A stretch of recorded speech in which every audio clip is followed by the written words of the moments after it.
Hello, I'm Dr. Sudeshna Roy, Associate Professor from the School of Mechanical Engineering Department.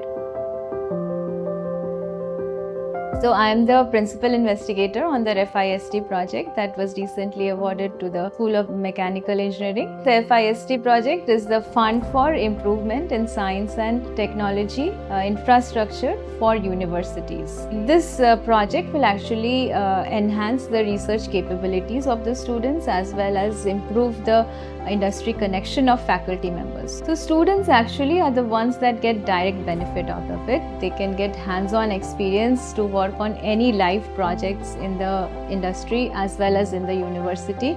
We can collaborate with any academia or industry to work.